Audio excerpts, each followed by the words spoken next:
Hello, welcome everyone. We will get started. I think we're good to get started.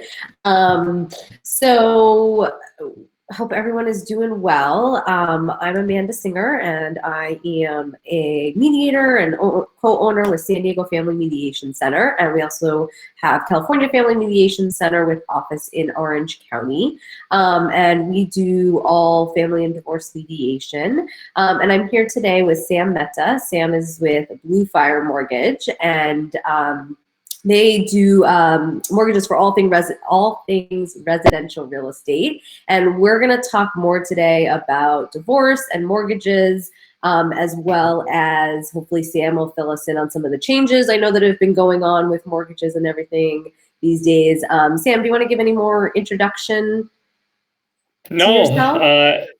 I really appreciate it. Thank you for having me, Amanda. So as we mentioned, we're a residential mortgage lender based out of Carlsbad. And as you know, as some of you may know, we have worked very closely on a lot of client matters. There's a lot of new challenges in the current credit environment in the era of COVID-19. So we'll highlight a lot of that, just do's and don'ts and things of that nature as we progress.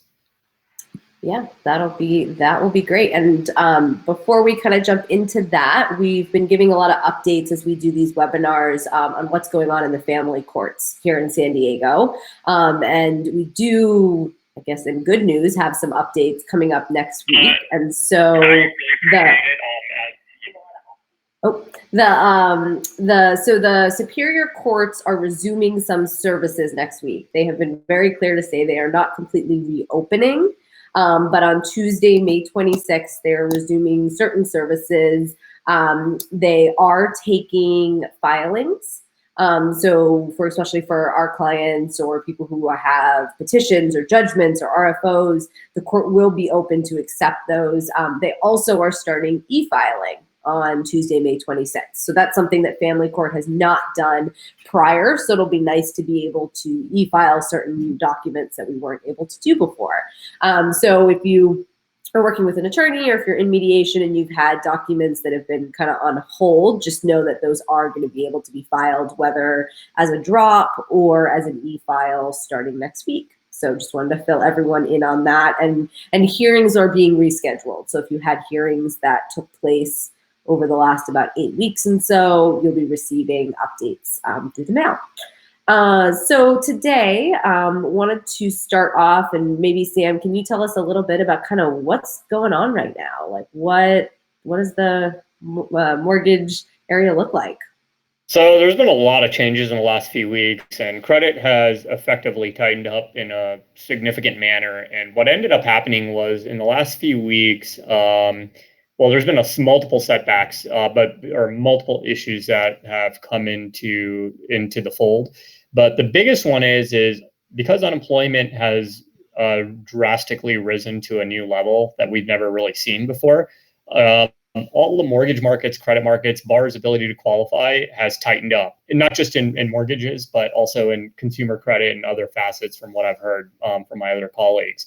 So basically what happened now is as a byproduct, borrowers are required to generate a lot more documentation and show their credit worthiness. And it's also everything on the second issue is everything is taking exponentially longer because pretty much the entire real estate industry, mortgage industry, more or less is working from home. And at least on the mortgage side, no one's really set up for that. So all of a sudden, the last 5-6 weeks, we've had many, many challenges and delays in every facet, whether the IRS closing their offices and where we can't get tax transcripts, which is required by mortgage lenders, or getting escrow, like payoff demands from escrow companies, title insurance reports. Usually things that take no more than 3 to 4 hours or 2 to 3 days are now taking upwards of a week. So as a result, there's just immense delays across the board. And this isn't just with our office, this is with everyone. We're trying our best to mitigate it, but it's definitely been a challenge. Yeah, no, I can definitely imagine and understand that. And having worked with you, Sam, on numerous occasions, both on my own personal mortgages and on clients, I know that you guys are usually very quick movers. And so I imagine it's frustrating to be able, to have these issues arising and not being able to get things through as quickly. Yeah, there's been a lot of changes. The biggest issues we've seen are the changes in government lending guidelines, which kind of trickle down from Fannie Mae, Freddie Mac.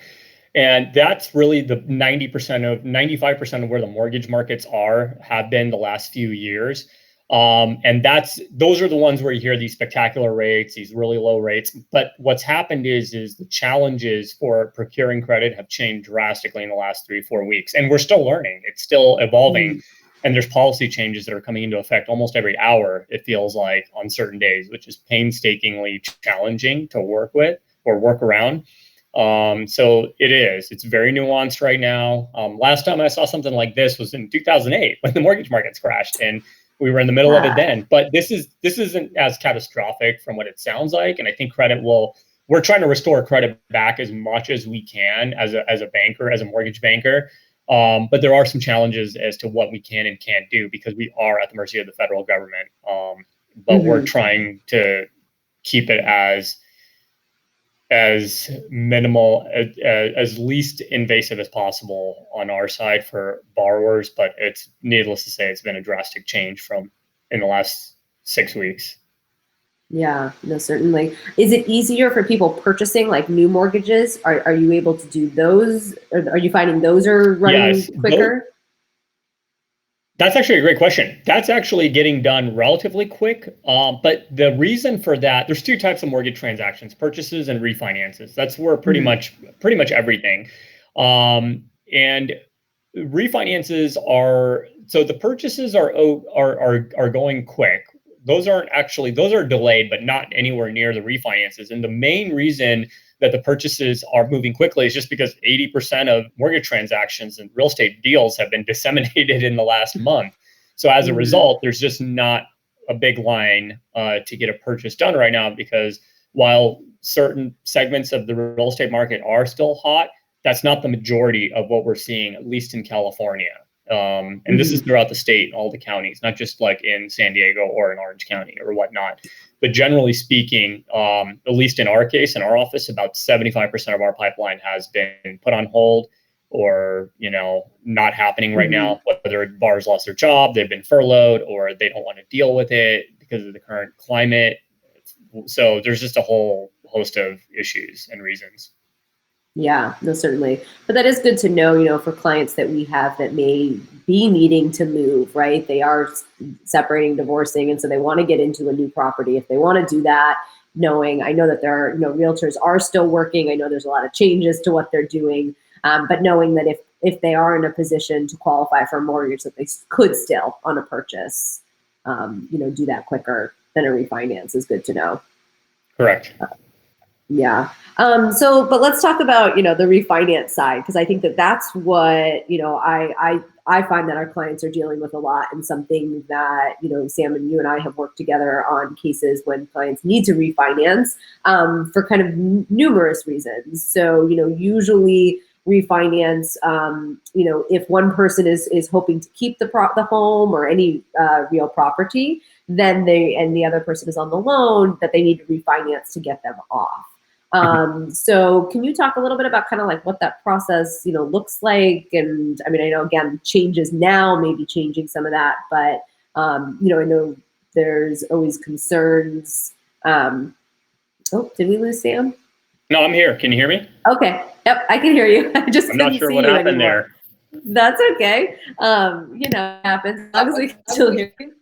I didn't touch anything, I promise. Hopefully we can get your video back. There we go. Okay, am I on? All right. It's magic. Perfect. Yeah, you're back. So I was just gonna say, if you want to talk a little bit about, kind of when somebody is in either starting a divorce or in the middle of a divorce and needing to refinance to get their, soon to be ex-spouse off, what kind of that looks like and what you've seen. So one of the biggest things right now is what we see and what we deal with is when there's a refinance, couple splitting, they need to refinance. And let's say they go through the mediation process through you, Amanda, and the husband, let's just say in this case, the husband's keeping the house, wife wants out. Well, usually one of the easiest ways to do that is just to refinance and take the wife off of it during the mediation process, the divorce process. and then move forward in order to get that and get the refinance finalized. Basically the core documentation we need would be just the marriage settlement agreement outlining that, he's keeping the property, she's signing off of it, signed by a mediator. It does not need to be acknowledged or stamped by the courts.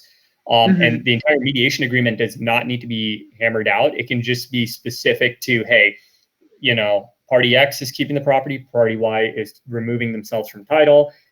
And there could even be an equity shift where the borrower can take cash out to pay off soon-to-be ex-spouse their interest in the property, or they can use it to hedge against any future family support payments if that was agreed upon through the negotiation during the mediation session.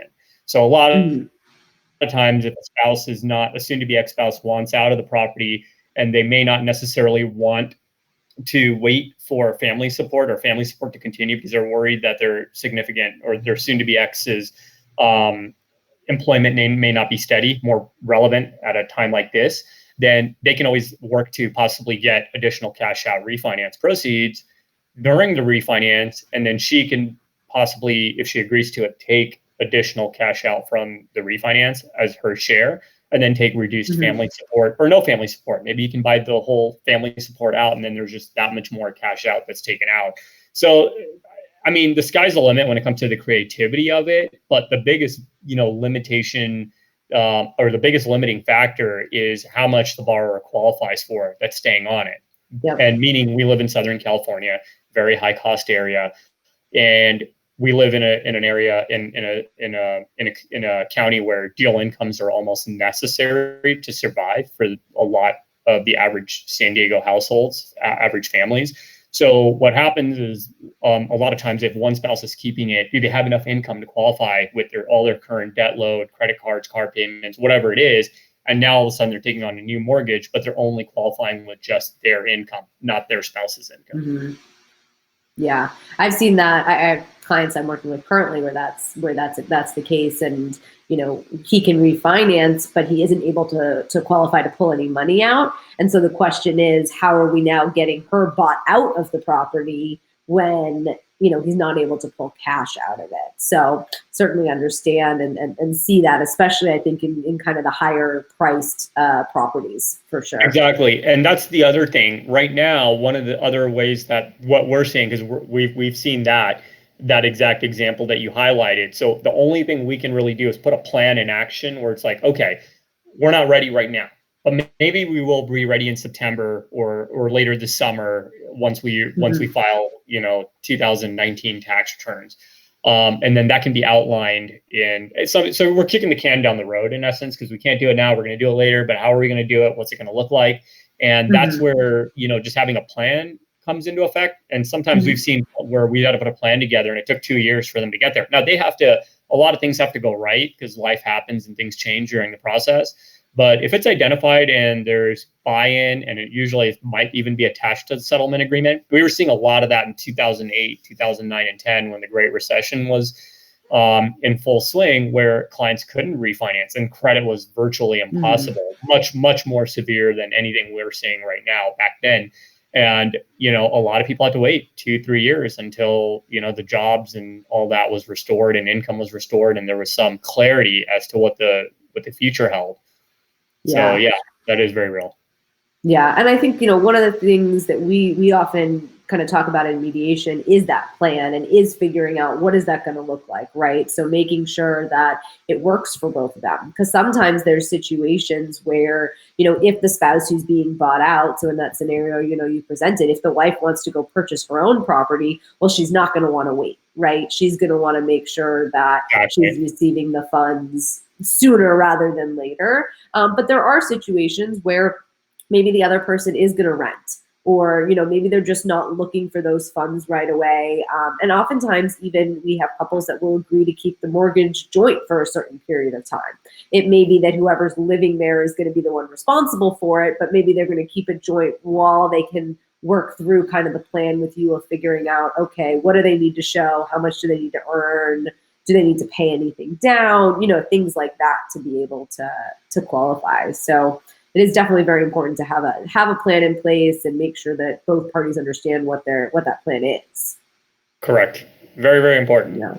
And that's another thing that I think people don't take into consideration a lot of times is if one party wants out because they're trying to move on with their lives and they want to buy something else or whatever the case may be, that has to be accounted for because the other party it may not be as urgent for them. And they might be like, hey, you know, we'll figure this out. And so getting the timeframes, I mean, that's more probably something that is definitely, you know, tackled in the initial mediation sessions, but that does have an adverse impact on the financing side as well. So get timelines in order. Very, very important.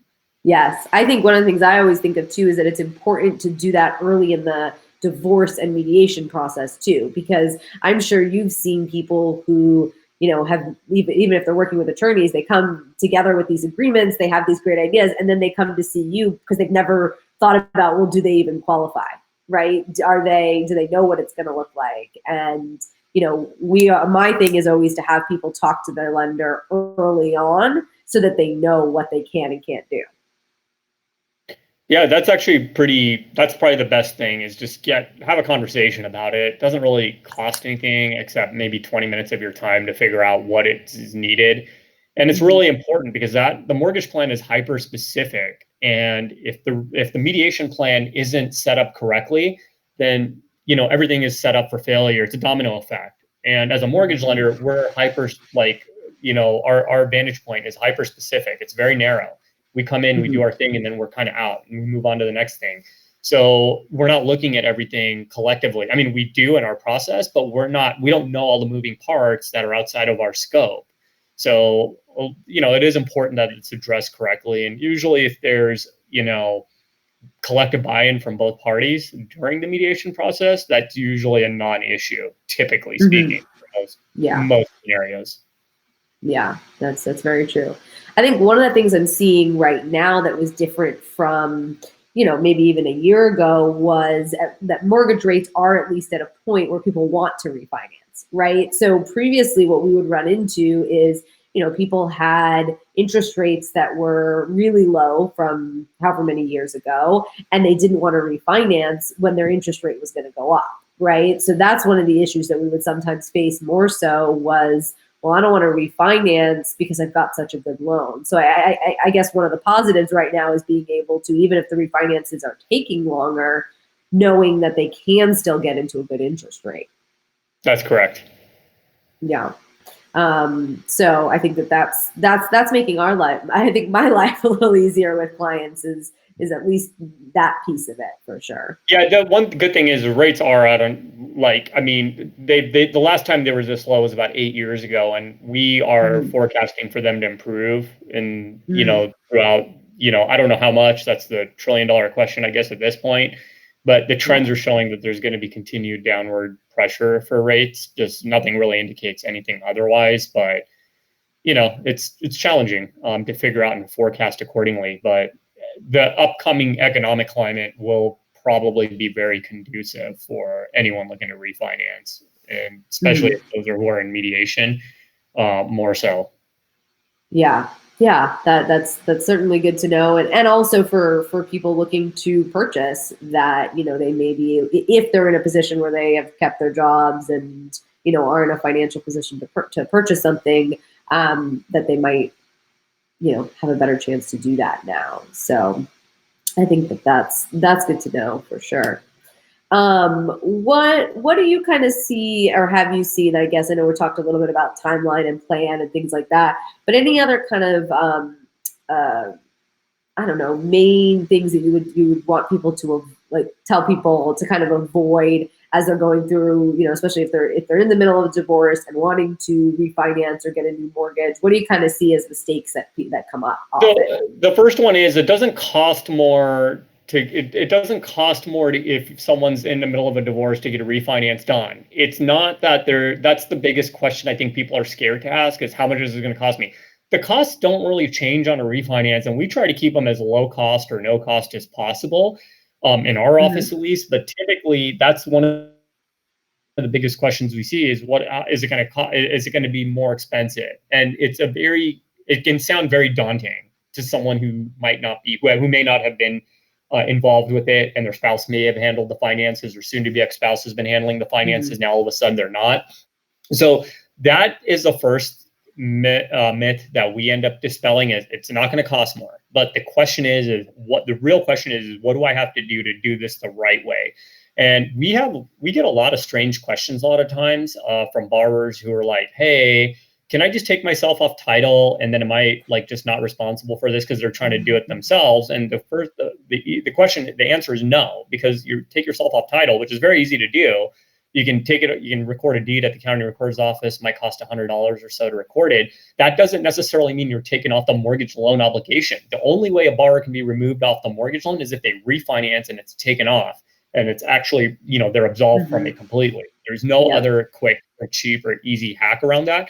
Now, someone on the opposite side, if they're on a loan, they're on title, and then let's say they end up getting married and they want to add their spouse to it. They don't necessarily need to do it this way, but if they want to add their spouse to title, that's very easy. You can just go record a deed, but that mortgage loan isn't automatically shared with the spouse.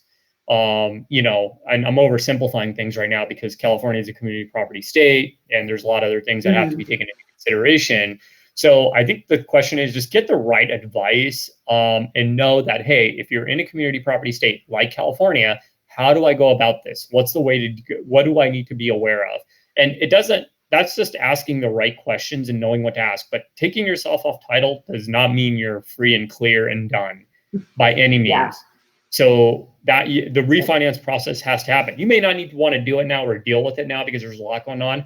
Maybe it's a year from now. Maybe it's 2 years from now. And that's tackled in the mediation session. Fine, whatever it is, but just talk to someone and make sure you get the right advice that, hey, what do I have to do a year from now or 2 years from now when the time is right, and things are back to normal, and we can resume forward with our lives, financial lives moving forward. I think that's so important. I get that question often too. Well, can I just sign a quick claim deed? I'm like, that only takes care of the title. And so I think that it is often, misunderstood. And one of the things that I will often talk with people too about is, if you're going to be on the loan still and you sign the title away, well, now you've got a mortgage in your name and you don't actually have rights to the title, right? Actually, it's really funny. It's funny you bring that up. It's not so funny in this case, but we had a situation where that happened. A spouse took herself off. Oh, really? They were gonna.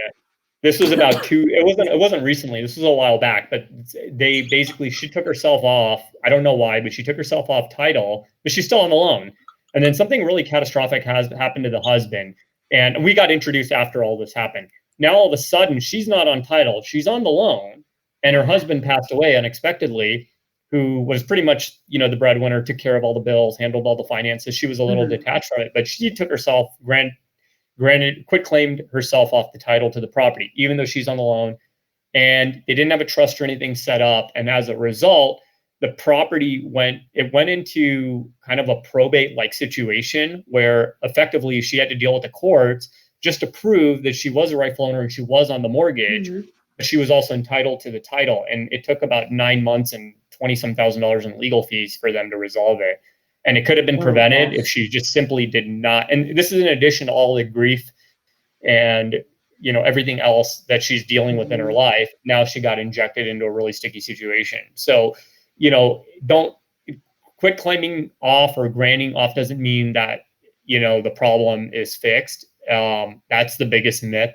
And we have more conversations about that than I thought I ever would, but that seems to be kind of like the takeaway for a lot of people who may not be in tune with this, saying, hey, if I just add myself on or if I remove myself off, I'm good.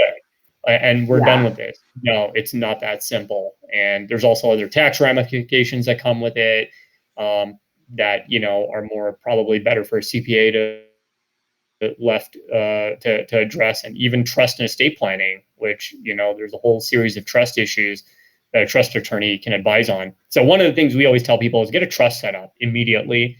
And then, that there's one, even whether they're going through mediation or not, but that's if they're not and they're going through mediation, moving forward, having a trust and estate plan set up just makes such a cleaner break moving forward, and just really helps address and answer a lot of these questions if that wasn't already, a part of their plan in the past. Yeah. No, I think it's definitely important. So we have a question. So should you refinance if you are anticipating a divorce in the next year if one person will be keeping the house?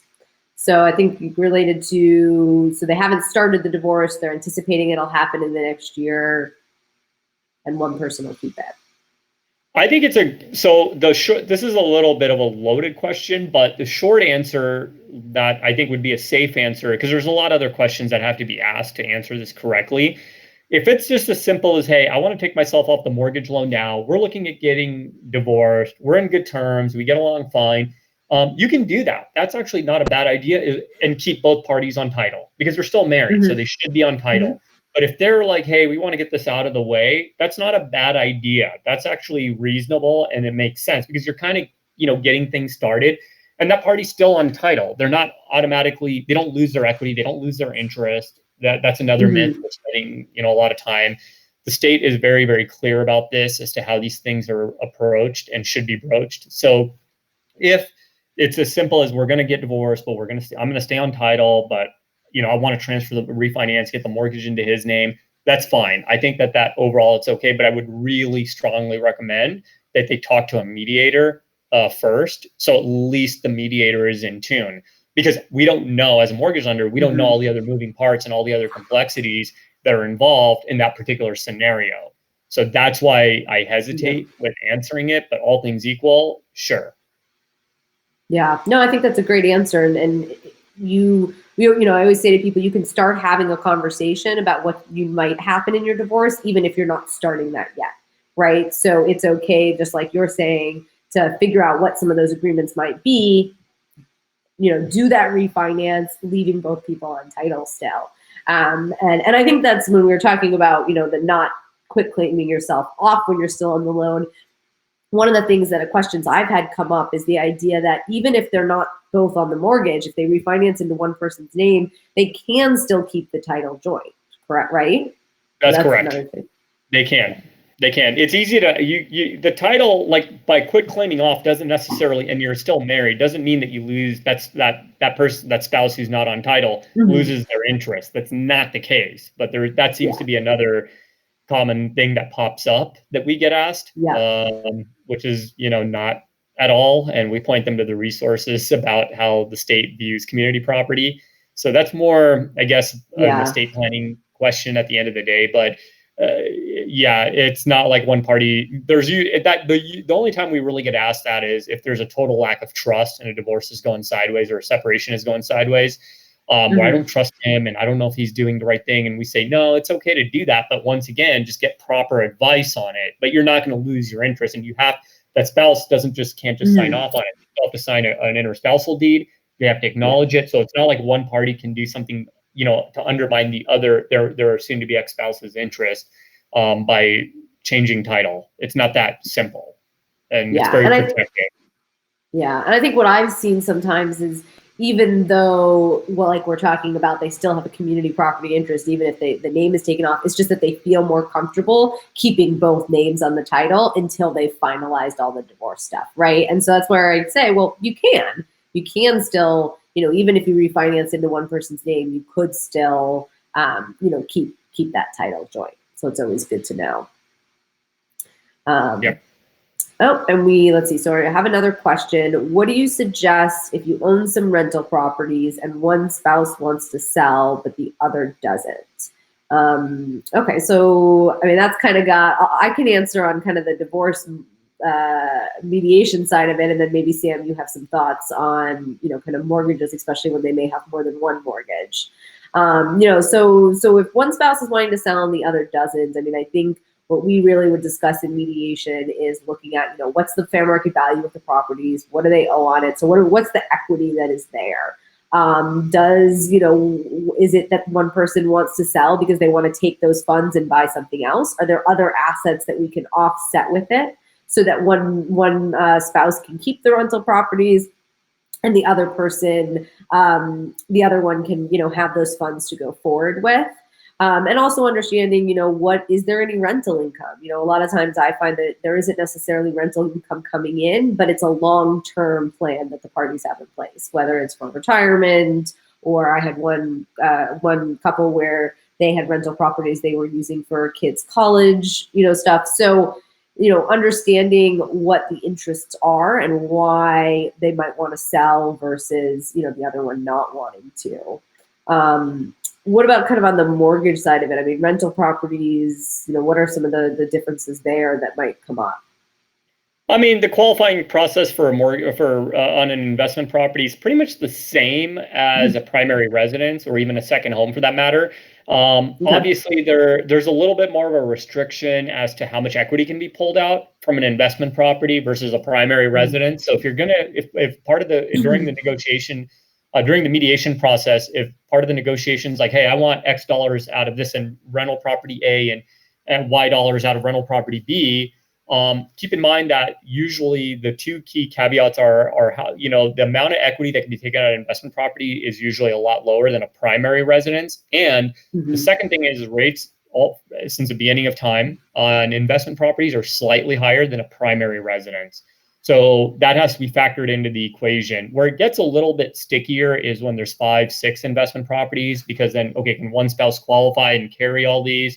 And who wants what? Usually they find out pretty quickly. 90% of the borrowers we see find out pretty quickly. It's just easier to trade properties or other assets versus trying to split out the equity by refinancing and taking cash out. But that's only really common and prevalent when there's multiple rental properties owned. Yeah, I've definitely seen that as well. And I think also when there's less rental properties, or even sometimes when there's more, I have seen that rentals people are sometimes open to keeping jointly. Now you have to be in a position where you still want to work together with your spouse, right? And being able to own those together. But I definitely have many couples where, the residence we may have taken care of one way, but the rental property they've chosen to continue owning jointly. And then what we really want to do is just put in place a plan. Right. So what happens if a year from now one of them wants to sell? What happens if 5 years? So kind of, is there any point where one person could force a buyout or force a sale? So, and I find that more so when they know there's a plan in place, they might be more open to, continuing to own jointly. And some of it depends on what does the real estate market look like at the time too. Right. I think it's very different conversations depending on what they'll get out of it. Correct. Yeah, I think that's definitely true. One thing I think we talked about a little bit, one thing we hadn't really talked specifically about, I know we talked about some of what's necessary in order to refi when you're going through a divorce, but I know a question that we get a lot is about the support side of it, right? So if somebody's going to be receiving child support and or spousal support, I know you sometimes refer to as family support, what does that mean for their refinance? Can they use that income to qualify? And what does that have to look like? That's a great question. So, as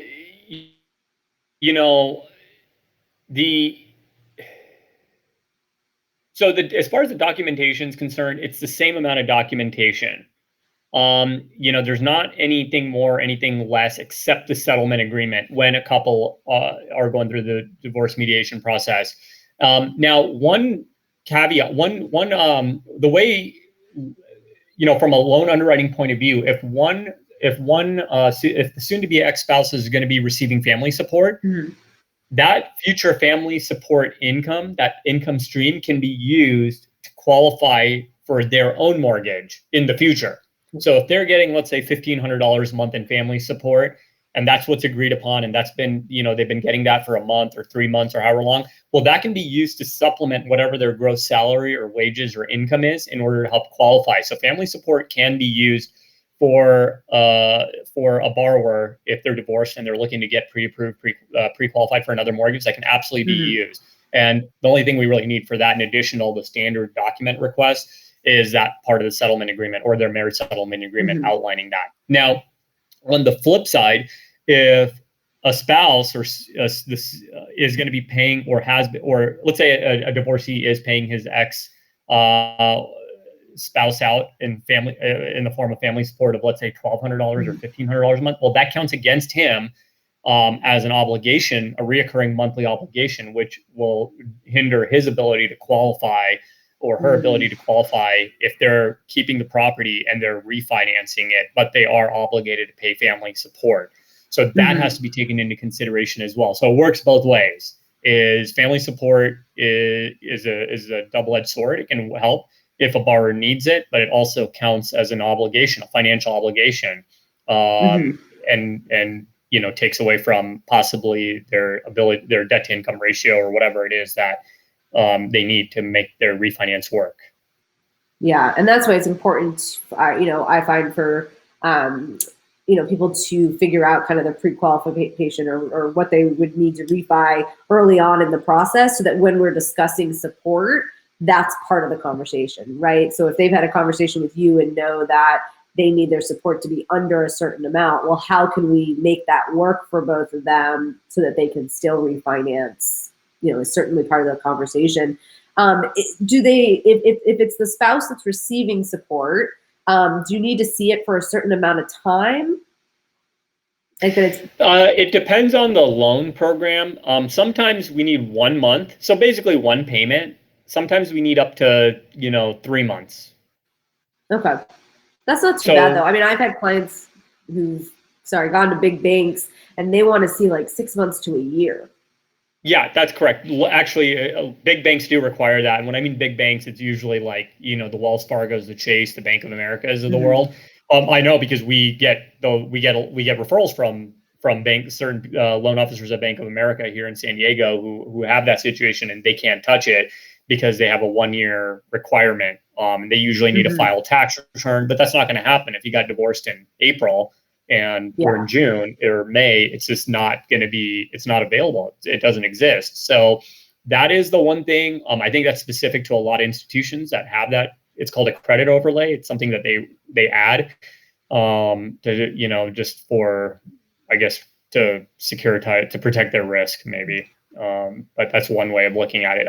I've seen that as well. So you're right. Yeah, I'll have clients, because a lot of clients might have a current loan with like a Wells Fargo or a Bank of America, and a lot of times they'll say, well, I'll just go back to who we did our loan with, and I'll see about refinancing to get the other spouse off. And it's funny, I kind of feel like the banks, they hear divorce and they just like freak out. Like it's one of those where they have like no clue what to do. And so it's like you're saying, where it's an automatic, oh, we can't do anything. And so I'll have clients come back to me and say that. And so then that's where I'm like, okay, you need to talk to someone else. Most of the time it's here's Sam, because there's actually a reason for that. Yeah. What is it? Yeah, there's actually a reason for that, because if usually with the bigger banks, they're usually nationwide. They're in 40 plus states, 50, sometimes in all 50 states, depending on who it is. And the problem is there's different rules and regulatory requirements in every state. Like the rules, titling rules in Texas or Florida are completely different than they are in California. California is a very protective state of consumers and borrowers. I don't think most people realize that or appreciate that as much, especially for those who are more vulnerable on the receiving end of a divorce, versus in other states like Texas. From what I've heard, we don't lend in Texas, so I can't give you firsthand knowledge, but my colleagues who are in Texas, it's a whole different world over there. They can, it's much more at will, where people can do things as they please. And there's not a lot of oversight or regulation behind it. And I'm not here to, pass political judgments on it, but where I've noticed is there is that aspect. So if a bank has a presence in a Texas or a Florida, and for them, a lot of times divorce equals a cloud on title, or a pending divorce, and they'll back out. They won't touch it. They flag it in their system and they're out of it. Like, sorry, we can't help you, go elsewhere. We don't touch this. So there's this taboo with it that it's going to hinder for title to convey properly, but that's not the issue, at least in California. But a lot of these banks have a presence in California, but they're not from California. They might be from a New York or from a Texas or a Florida or some other state where the rules are different and where they've incorporated. And as a result, they kind of stick to a blanket, safety net as to what's considered kosher and what isn't in their ability to advance credit to consumers. Yeah. No, it's interesting to know why. And I definitely see that a lot. And that's where I'll say, just talk to someone else because they may, they're going to have the ability to do something different than your bank may have. A lot of times they don't know. A lot of the retail bankers at the big banks, they don't know. They say, yeah, not a problem. And borrowers go through the process and they spend 90 days or 120 days that it might take a big bank to get through this, only to find out that, oh, sorry, we can't do it.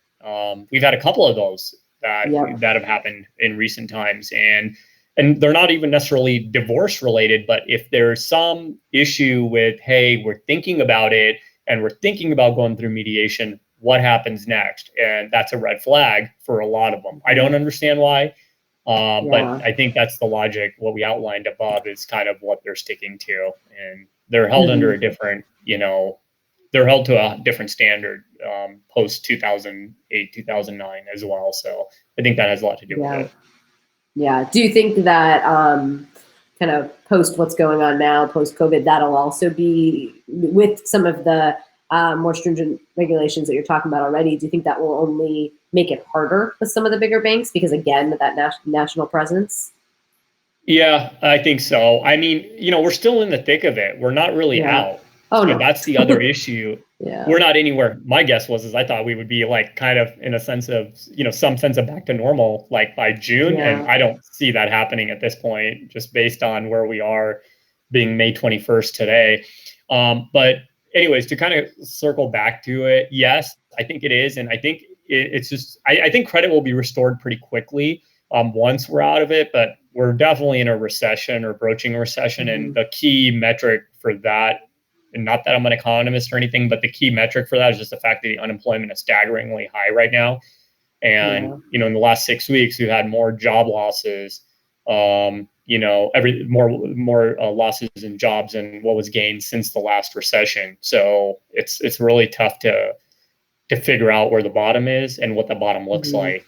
So it is very unfortunate. So, gosh, I know it's different every week, and we're definitely on another side that we've talked about before, and we've talked about on our blog is seeing how the job loss is affecting people's support payments. Right, you've got these people who are now unemployed, and they've got child and or spousal support payments that they're supposed to make, and they can't. Right, and so what does that look like? We've talked about that for sure.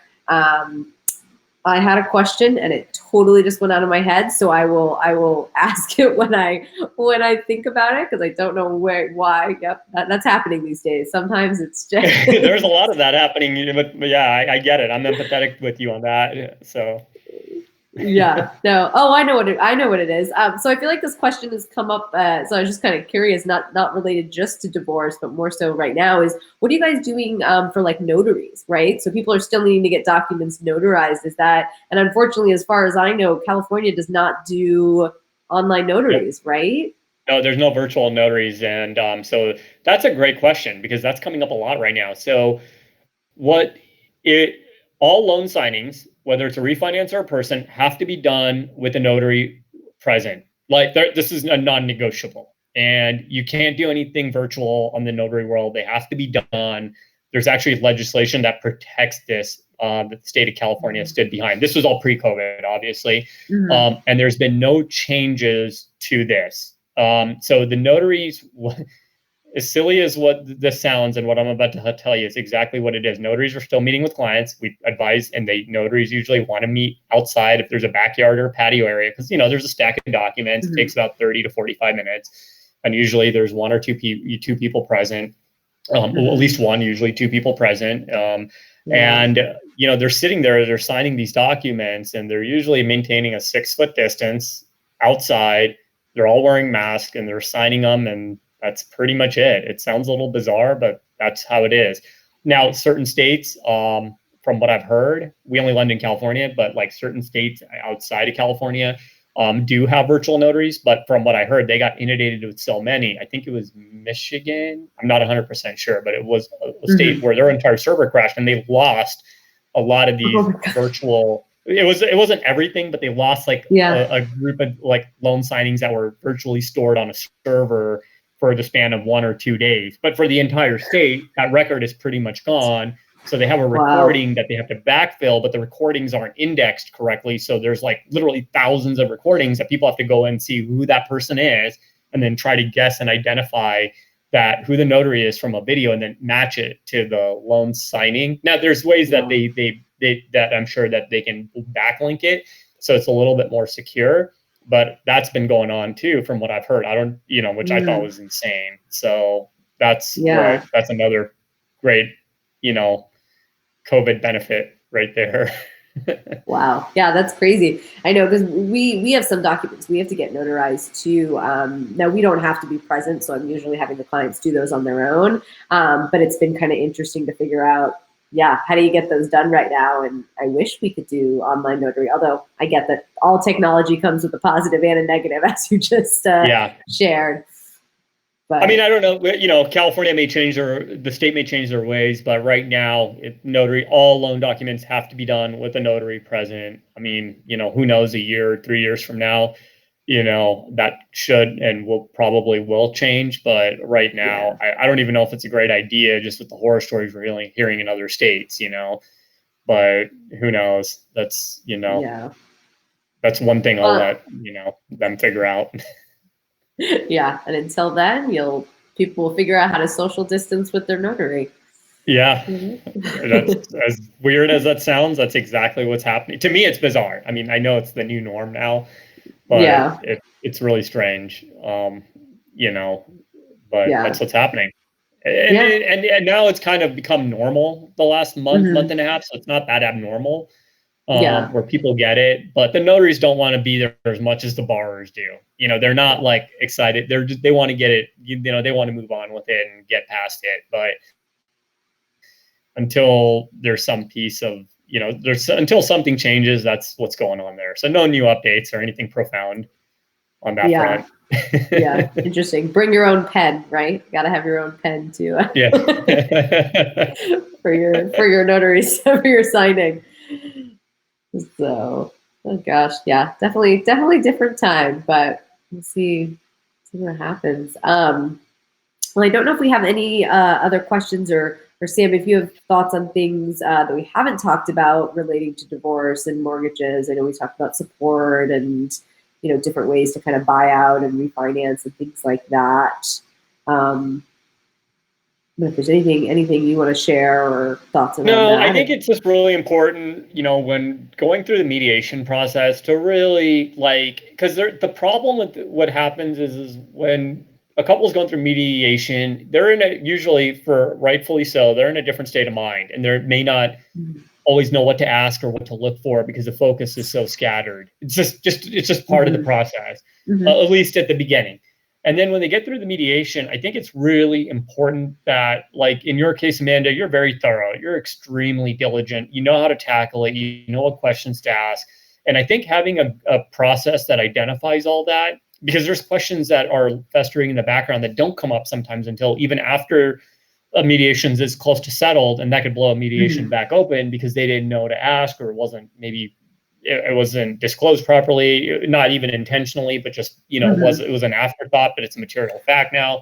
So I think that, just being able to have someone who's very who's able to actually go in and thoroughly dissect and evaluate what the needs are of each party, I think that's sacrosanct when it comes to this process, because that will make everything exponentially easier moving forward. If this is not identified up front, it's going to get worse. So I think, you do a thorough job, Amanda, and I've seen your work, so I can definitely attest to that. But it's just really knowing what to ask, start making a list of questions of what, things could come up. The real estate front is surprisingly simple, but there seems to be a lot of complexity around that. So just sitting up, just figuring out what you need to know and how to go about it. I think that's the key takeaway, like anything else. Yeah. I think that's a very great point. So Sam, if people have questions on, new purchases or refinances or just mortgages in general, how can they reach out to you? The best way is they can reach out to us, here at the office, or they can email me if there's a question, and then we can connect them with the right person and the right party. And we have a lot of great resources on our website. at bluefiremortgage.com. And under our blog section, there's great articles, and there's a lot of things in there about divorce or purchasing a property. We get a lot of asks where, hey, we're buying a property. Usually it's a couple that aren't married but are headed towards that way, but they're not sure how to go about it. So even on the receiving end, they may not, they're on the opposite side of a divorce, but where they're, the relationship's new, fresh, and, so there's some good articles there that they can take away from. And then, they can always reach out to me at, my email address at sam@bluefiremortgage.com. Great. So, that's wonderful. Yeah. And just, we've talked a lot about divorce today, but the point you made at the end, as well as people, buying property who aren't married yet or maybe are going to be is, one of the things we also do with clients is premarital mediation and prenuptial agreements, premarital agreements. And so, I think that's something that's really important, as well as cohabitation agreements. So if you've got, if you're not sure if you're going to get married, but you are buying a home together, there's some unique things to think about there as well. So that's important too. Well, Sam, thank you so much for joining us today. I think it was, very informative for people to learn more about, if they are going through a divorce, dealing with mortgages, as well as just kind of what's going on in the mortgage space right now. So really appreciate you joining us. No, thank you very much, Amanda, for having me on. Thank you.